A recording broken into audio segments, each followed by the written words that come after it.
Shabbat Shalom, Moadim L'Simcha, Chag Sameach. We're almost at the end of all of the Tishrei holidays, and this week our 3, 2, 1 is about Shmini Atzeret itself. Shmini Atzeret, the holiday, is technically sort of mostly different than Sukkot, even though it is tacked on directly after. In fact, the Torah gives a detailed explanation. Sukkot, wandering, wilderness, harvest, plenty, celebration, all the stuff. And then it says, and at the end, you will have Shmini Atzeret, which will be a holiday.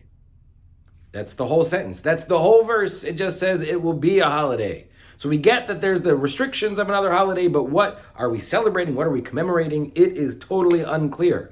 It gets even more confusing. The rabbis then debate, is it really part of Sukkot or is its own holiday? Is it separate? There are a few who want it to be the same, but most come down the side of separate. And then later, eventually, we add in Simchat Torah, which comes much later, maybe 400 or 500 CE, do we start celebrating Simchat Torah as part of Shmini Atzeret. I think almost because there's a vacuum, a hole in the meaning of what Shmini Atzeret actually is.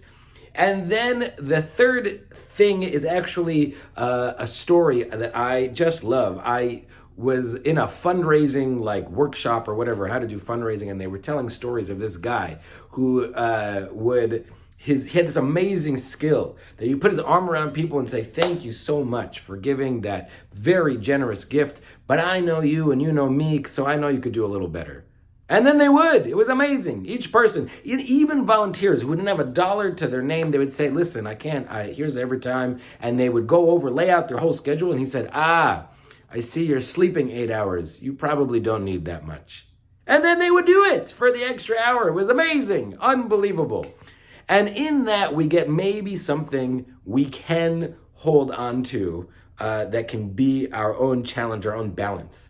On the one hand, we're reaching the end of this long Tishrei haul of holidays. So on the one hand, we remember that all our endeavors, there is an end. There is a time when it finishes, when we can put it behind and move on. On the other hand, Shmini Atzeret teaches us that we can always do a little bit more. That wherever we think we've exhausted ourselves, there's probably a little bit more to give. This holiday, as we celebrate one more time, sort of in the sukkah, but no blessing, what do? I hope we hold on to these two sides. The fact that, yes, we must sometimes put things in the past, move on, there must be an end. But also, when we think we've given all we can, there's probably a little more to give. Shabbat Shalom, Chag Sameach.